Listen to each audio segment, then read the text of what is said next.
మీరు వినుంటారు, Simon కమిషన్‌ని appoint చేశారు. 1927లో సైమన్ కమిషన్ అపాయింట్ అయింది.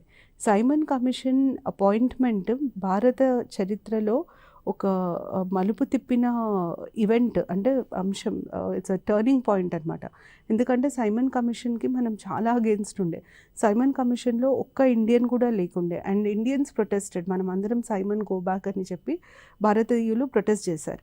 అయితే ఈ ప్రొటెస్ట్ జరిగినప్పుడు బ్రిటిషర్స్ ఏమని వెక్కిరించారంటే, మీరు ఇండియన్స్‌కి ఇంత పెద్ద కమిషన్‌లో ఒక భాగం అయ్యే అంత ఆస్కారం లేదంటే, you cannot be a part of such a high profile commission.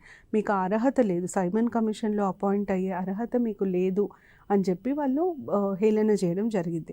దీన్ని కాంగ్రెస్ పార్టీ చాలా సీరియస్‌గా తీసుకొని ఇదే 1927లో మోతీలాల్ నెహ్రూ కమిటీని అపాయింట్ చేసింది. ఈ మోతీలాల్ నెహ్రూ కమిటీ, జవహర్లాల్ నెహ్రూ గారి తండ్రి పేరు మోతీలాల్ నెహ్రూ.